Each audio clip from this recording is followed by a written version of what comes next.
Eu sempre fui daquelas pessoas que acreditam que o amor verdadeiro chega silencioso, mas muda tudo. E quando o Lucas entrou na minha vida, eu juro que senti como se o universo tivesse finalmente decidido ser gentil comigo. Ele tinha aquele tipo de olhar que faz o mundo ao redor desaparecer, aquele sorriso que parecia caber perfeitamente nos meus dias ruins, aquela calma que me fazia acreditar que eu estava segura. E por muito tempo eu estive. Pelo menos era isso que eu acreditava. Porque ninguém ensina a gente a perceber quando o amor começa a morrer. Ninguém avisa quando os abraços ficam mecânicos, quando as mensagens começam a demorar, quando o olhar já não brilha do mesmo jeito. A gente percebe, mas finge que não viu. A gente sente, mas empurra para amanhã. A gente sabe, mas reza para estar errado. Até que um dia, a vida cansa de esperar e joga a verdade na nossa cara. E a minha verdade veio numa madrugada silenciosa, quando eu encontrei, no celular do Lucas, algo que nenhum coração preparado conseguiria suportar. Uma ligação. A última ligação que ele fez antes de me dizer que estava cansado, antes de esfriar comigo, antes de começar a se afastar como quem some pelas bordas. E aquela ligação, aquele número desconhecido, aquela voz do outro lado, mudaram tudo. Mudaram minha forma de amar. Mudaram minha forma de confiar. Mudaram minha forma de olhar para mim mesma. E hoje eu vou te contar exatamente o que tinha naquela ligação e como ela destruiu e reconstruiu tudo o que eu acreditava sobre o amor. Respira fundo. Essa história pode ser sua ou de alguém que você conheceu. Mas uma coisa eu te garanto, ela não vai te deixar igual. Don't it this? Ora, antes de entrar nessa história, que até hoje me faz tremer por dentro, eu preciso te pedir algo muito simples, mas que muda completamente a força desse canal e das histórias que eu conto aqui. Se você gosta de narrativas fortes, humanas, cheias de verdades que doem e curas que chegam devagar, curte este vídeo agora mesmo. Isso diz pro YouTube que esse tipo de conteúdo merece alcançar mais pessoas que, assim como eu e você, já amaram errado, já confiaram demais ou já seguraram lágrimas que ninguém viu cair. Também se inscreve no canal. Aqui, toda semana, eu abro meu coração para compartilhar histórias reais, intensas, que poderiam acontecer com qualquer um de nós. E antes, eu quero deixar uma pergunta que me acompanha desde aquela noite em que tudo desabou. Você acredita que o amor verdadeiro sobrevive depois de um mal-entendido? Ou ele morre no instante em que a dúvida aparece? Guarda essa pergunta. Ela volta no final. Agora vamos, porque a história que eu estou prestes a te contar mudou a minha vida para sempre. Lucas entrou na minha vida como uma brisa depois de uma tempestade. Eu lembro exatamente do dia em que o vi pela primeira vez. Estava sentada sozinha em um café pequeno, revisando alguns trabalhos, quando ele perguntou se podia ocupar a cadeira do lado. Aquele pedido simples se transformou em 3 horas de conversa, risadas e uma conexão que parecia antiga demais para ter nascido ali. Ele me ouvia de verdade. Não fingia atenção, não desviava o olhar. E quando sorria, meu coração parecia aprender uma nova batida. Com o tempo, ele foi preenchendo espaços que eu nem sabia que estavam vazios. Ele me mandava mensagens de bom dia às 7 horas, mesmo sabendo que eu só acordava às 8 horas. Me buscava no trabalho quando chovia. Fazia questão de dizer, todos os dias, que eu era a melhor parte da vida dele. Eu acreditava. Acreditava tanto que deixei minhas defesas caírem, uma a uma. Só que o amor, quando é forte demais, pode deixar a gente cega. E eu não percebi, ou não quis perceber, quando as primeiras rachaduras começaram a aparecer. As desculpas, os atrasos, a falta de brilho no olhar. Mas naquela época, Eu ainda estava tão apaixonada, tão entregue, tão certa de que ele era o homem da minha vida, que não permitia a mim mesma enxergar o óbvio. E talvez seja por isso que descobrir a verdade doeu tão fundo, porque eu nunca imaginei que Lucas seria capaz de me machucar. Não ele, não o meu Lucas. Tudo começou com coisas pequenas, tão pequenas que qualquer pessoa distraída teria deixado passar. Mas quando a gente ama, a alma sente antes da mente entender. As mensagens dele começaram a vir curtas demais. Os áudios, raros. O boa noite, amor, perdeu entonação. E o chego em 10 minutos virou, não vai dar, a gente se fala. Eu perguntava se estava tudo bem. Ele dizia que sim. Eu perguntava se tinha algo acontecendo. Ele dizia que era só cansaço. Só que o cansaço não explica a mudança no olhar.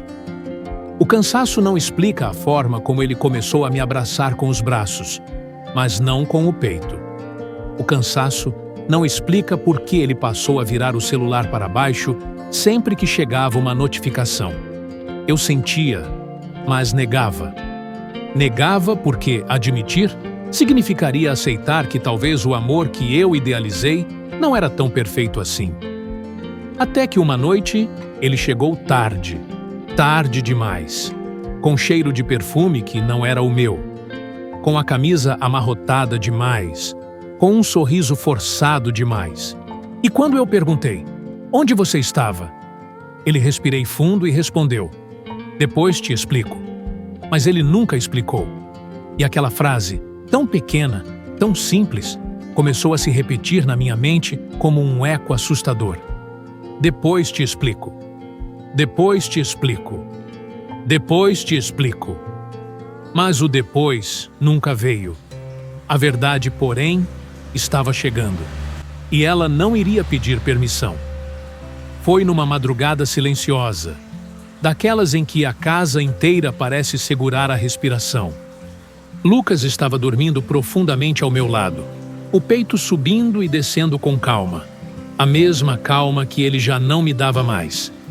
O celular dele vibrou, uma vez, depois outra e outra.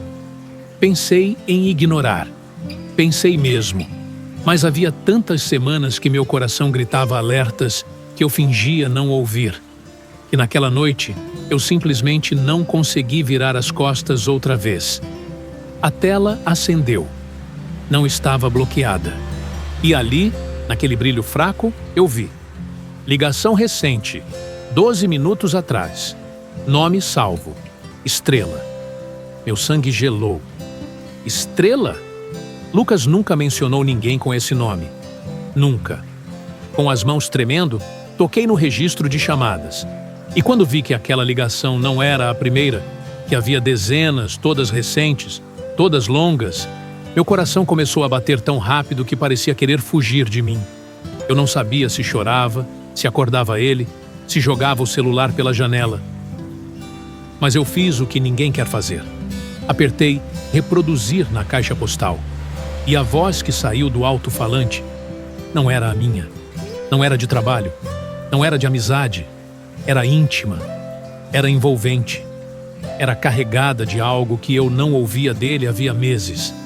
A voz dizia, chega logo, eu sinto sua falta. Senti o chão desaparecer.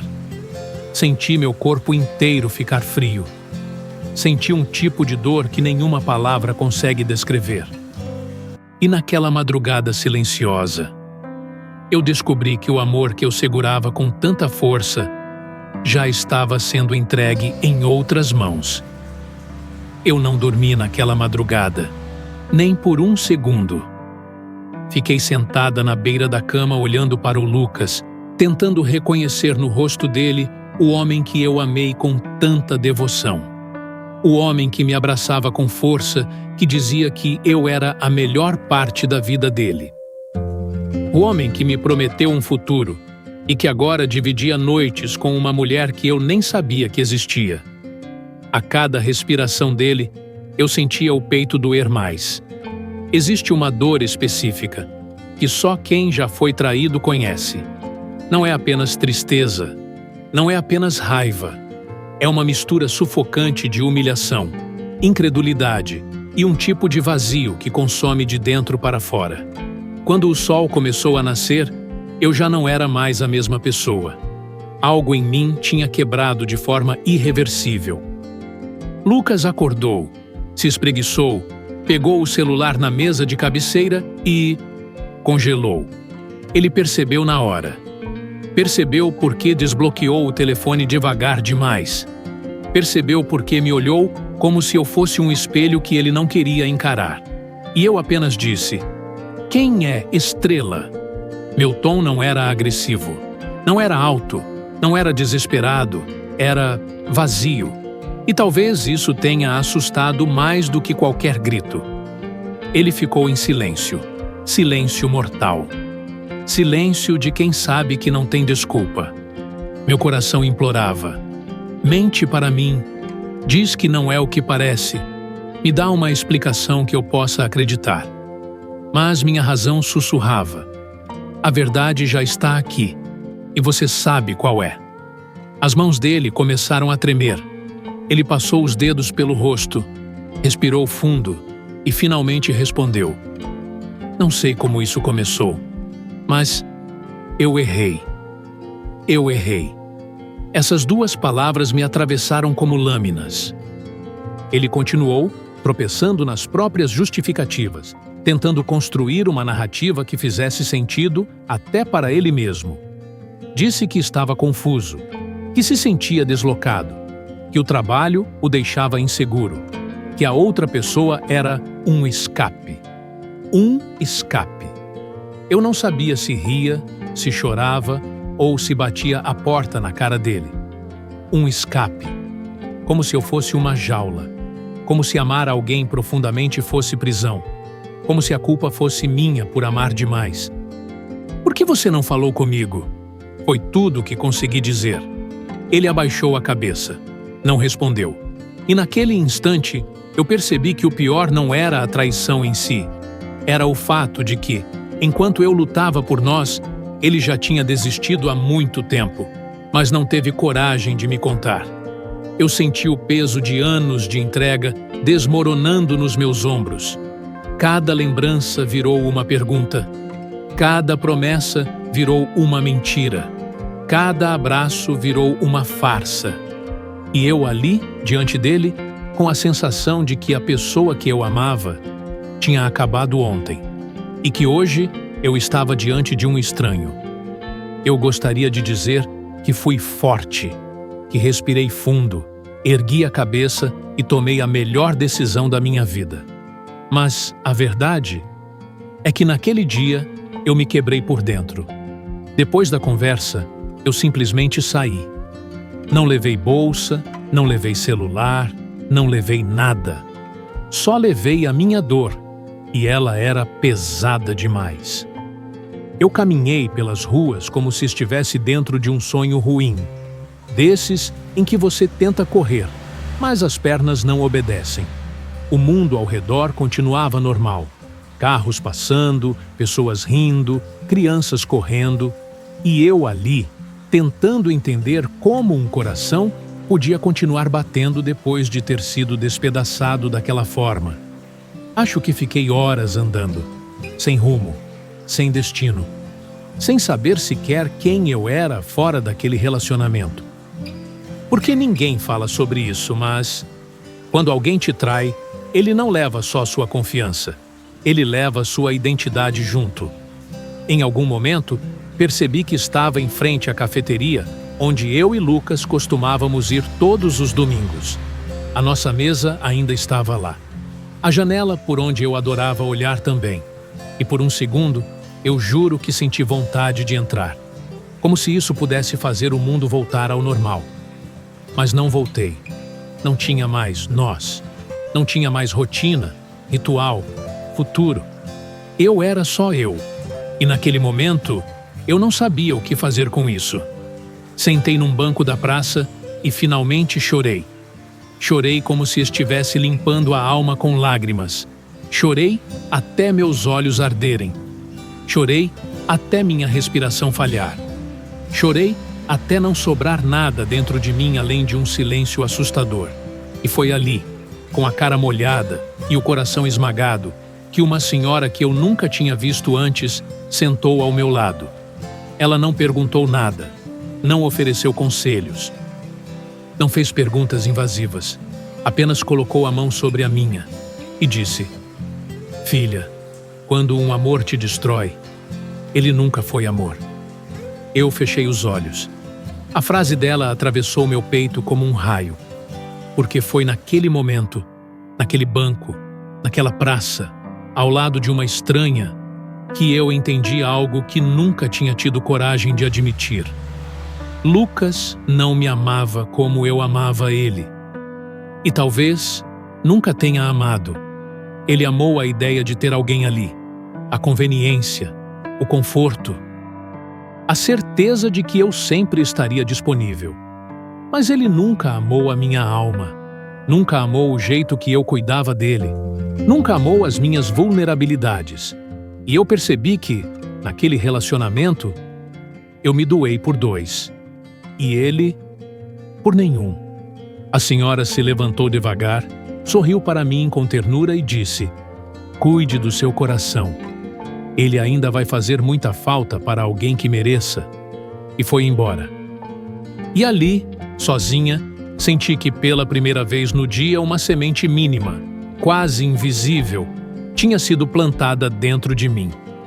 A ideia de que talvez, só talvez, eu merecesse muito mais do que aquilo que tinha perdido. Eu não dormi naquela noite. Fiquei sentada no chão do quarto, abraçando minhas próprias pernas, como se pudesse impedir meu coração de se partir mais. As palavras da mensagem que encontrei no celular dele queimavam na minha mente como uma tatuagem feita à força. "Você sabe que é com você que eu quero ficar de verdade." Cada letra era um golpe, cada vírgula, uma traição. Mas, ao mesmo tempo, algo ainda mais doloroso acontecia dentro de mim. A lembrança do jeito como ele me olhava, como me tocava, como dizia meu nome. Nada combinava com aquilo. Nada fazia sentido. Eu me perguntava o tempo todo se eu tinha interpretado errado, se tudo não passava de uma conversa tirada do contexto. Mas então eu lembrava. Ele mentiu quando disse que apagava conversas antigas. Enquanto a madrugada avançava, eu revivia cada detalhe do nosso namoro. O primeiro beijo nervoso, o primeiro "eu te amo", a primeira viagem juntos. Coisas que deveriam me trazer conforto, mas que agora só doíam. É estranho como a memória, que deveria nos proteger, às vezes nos esfaqueia. Quando o sol começou a nascer, minhas lágrimas tinham secado, mas a dor não. Na verdade, parecia maior, porque com a luz do dia veio também uma decisão. Eu precisava saber a verdade completa, mesmo que ela me destruísse. E então, fiz algo que nunca imaginei que teria coragem. Eu marquei de encontrar a mulher da mensagem. Sim, a outra. A pessoa que, supostamente, era o de verdade dele. Naquele momento, eu não percebia que essa escolha iria virar o meu mundo de cabeça para baixo e revelar segredos muito mais profundos do que uma simples traição. Eu só queria respostas, mas o que encontrei foi algo muito maior que a dor. Eu caminhei até o café onde marquei de encontrar a tal mulher com as pernas bambas, como se o chão pudesse desabar a qualquer momento. O medo não era só de ouvir a verdade, era de confirmar que todo o meu amor tinha sido entregue para alguém que nunca existiu de verdade. Quando cheguei, ela já estava lá, sentada, elegante, olhando pela janela. E quando se virou, sorriu, como se estivesse aliviada por eu ter vindo. "Você é a Helena, né?" ela perguntou. Eu apenas assenti. Minha voz tinha sumido. Ela suspirou, apoiou as mãos na mesa e disse algo que fez meu estômago embrulhar. "Eu imaginava que mais cedo ou mais tarde você descobriria. Mas não é o que você está pensando." Eu quis rir. Como assim não é o que eu estou pensando? Eu vi as mensagens com meus próprios olhos. Mas antes que eu abrisse a boca, ela continuou. O Gabriel me procurou porque ele estava planejando te pedir em casamento. Meu coração parou. Ela explicou que era designer de joias e que ele estava encomendando uma aliança personalizada, cheia de detalhes que tinham a ver com a nossa história. A música que tocou quando nos beijamos pela primeira vez, a flor que eu gostava, até a data do dia em que nos conhecemos. Essa frase que você viu, é com você que eu quero ficar de verdade. Ele disse porque eu perguntei se era isso mesmo que ele queria. Se você era a mulher da vida dele. Eu senti minhas mãos tremerem. A vergonha queimou meu rosto. A dor, que antes era um monstro dentro de mim, agora parecia se dobrar, virar poeira. Mas ao mesmo tempo, nasceu um medo novo. Um medo de tê-lo machucado, de ter quebrado algo que ele estava tentando construir para nós. E então, ela me entregou uma caixinha preta. Ele ia te dar isso no final de semana. Eu abri. A aliança mais linda que já vi na vida brilhava ali dentro. Eu chorei. Na frente dela, sem conseguir segurar. Mas a parte mais devastadora dessa história ainda estava por vir. Porque, enquanto eu ainda tentava entender tudo aquilo, meu celular vibrou. Era uma mensagem dele. Só uma frase. Nós precisamos conversar. Aconteceu uma coisa. Naquele instante, percebi. A história estava longe de terminar. Saí do café com a caixinha ainda nas mãos, como se fosse um pedaço do futuro que eu quase destruí. Meu corpo tremia. A cada passo, a mensagem dele. Nós precisamos conversar. Aconteceu uma coisa. Se repetia na minha mente como um eco sombrio. Eu tentei ligar. 2 vezes. 3. Sem resposta. Foi então que o celular vibrou novamente. Dessa vez, não era ele. Era a irmã dele, a Júlia. A mão gelou antes mesmo de atender. Helena, você já soube? Ela disse. E só pelo tom eu soube que algo estava muito errado. Minha respiração sumiu. A vontade de desmaiar veio como uma onda. O que aconteceu com o Gabriel? Minha voz saiu fina, quase infantil. Júlia respirou fundo e despejou a verdade que rasgou meu peito. Ele sofreu um acidente. Está no hospital. Ele pediu para você. Antes de entrar na cirurgia. O mundo ficou mudo. As pessoas na rua viraram sombras. O ar ficou pesado, difícil de puxar. Eu só consegui dizer: eu estou indo. Guardei a aliança no bolso e chamei um carro. O caminho até o hospital pareceu durar anos. Cada farol vermelho era uma facada. Cada buraco na rua fazia meu estômago virar. Eu só queria chegar. Só queria ouvi-lo. Só queria que tudo o que eu imaginei tivesse sido apenas isso. Imaginação. Quando entrei no corredor branco, Júlia veio correndo na minha direção. Seus olhos estavam vermelhos. Ele ainda está na cirurgia, mas antes, ele deixou isso para você. Ela me entregou um bilhete amassado. As mãos tremiam tanto que mal consegui desdobrá-lo. A letra dele, torta quando ele estava nervoso, dizia: Helena, eu te amo. Não importa o que você viu. Nada disso muda o que eu sinto. Se eu sair dessa, a gente conversa. Se eu não sair, por favor, não guarde raiva de mim. O chão abriu. Eu me segurei na parede. E naquele instante, como se o destino não tivesse piedade nenhuma de mim, a porta da cirurgia se abriu. E o médico saiu. Com uma expressão que me fez sentir que meu coração estava prestes a ser dilacerado. O médico se aproximou devagar, como se cada passo fosse uma preparação para o que viria. Meus joelhos tremiam, mas eu fiquei de pé, agarrada ao bilhete do Gabriel, como se ele fosse a única coisa capaz de me manter viva naquele momento. Você é a Helena? Ele perguntou. Eu apenas assenti. A cirurgia terminou. Ele está estável, mas ainda não acordou. O ar voltou aos meus pulmões tão rápido que eu quase cambaleei. Eu fechei os olhos por um instante, deixando as lágrimas caírem sem controle. Ele estava vivo. Vivo. Eu posso vê-lo? Perguntei com a voz embargada. O médico assentiu e me guiou até o quarto. Quando entrei, o mundo pareceu parar. Lá estava ele, pálido, cheio de fios, frágil como eu jamais imaginei que o Gabriel pudesse parecer. Me aproximei devagar, como se tivesse medo de que um movimento brusco pudesse quebrá-lo por dentro. Peguei a mão dele, quente, apesar de tudo, e coloquei a aliança, a que deveria ter sido entregue naquela noite. Eu tô aqui, Gabriel, sussurrei. E eu não vou a lugar nenhum.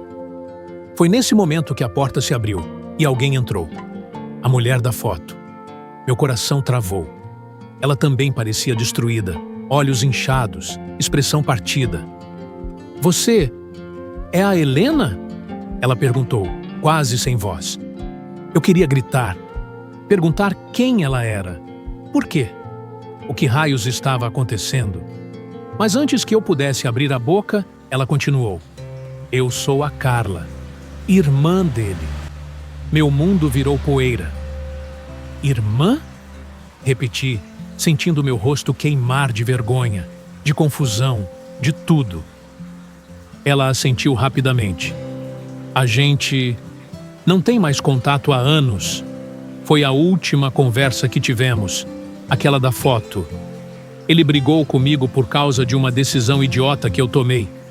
Eu mandei aquela mensagem chorando porque achei que ele ia continuar me ignorando para sempre. Ela respirou fundo, lutando contra o próprio choro. Quando ele sofreu o acidente, eu corri para cá. Mas você era a pessoa que ele pediu. A primeira pessoa. Senti o chão entrar no lugar novamente. O nó no peito se desfez devagar, como se alguém estivesse afrouxando uma corda que quase me enforcou.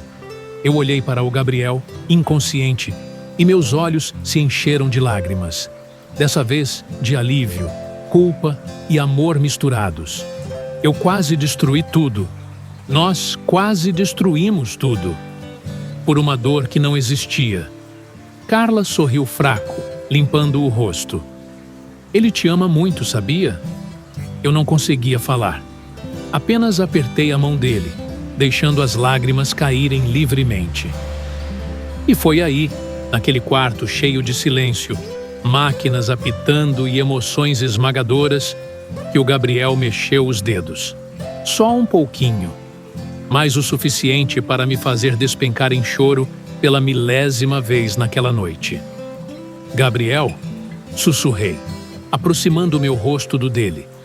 Os olhos dele se abriram devagar, cansados, pesados, mas vivos. E assim que focaram em mim, ele sorriu. Um sorriso pequeno, mas real. Você ficou, ele murmurou.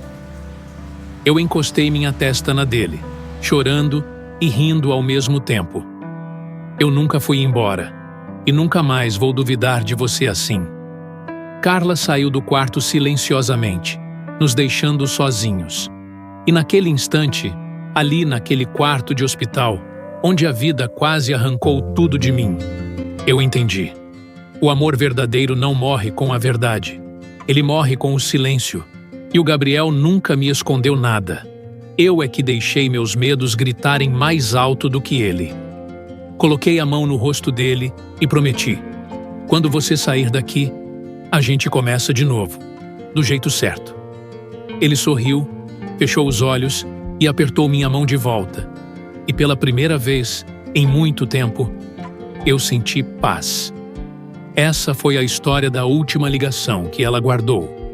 E a verdade chocante por trás desse amor. E agora, eu preciso te perguntar de novo, a mesma pergunta que abriu essa história. Você acredita que o amor verdadeiro sobrevive depois de um mal-entendido? Ou ele morre no instante em que a dúvida aparece? Deixa a sua resposta nos comentários. Eu leio cada um. E antes de ir, não esquece, curte o vídeo, se inscreve no canal e compartilha com alguém que ama histórias cheias de emoção e reviravoltas. E agora, dá uma olhada nos outros vídeos que estão aparecendo na tela. Eu tenho certeza que você vai se envolver com cada uma dessas histórias também.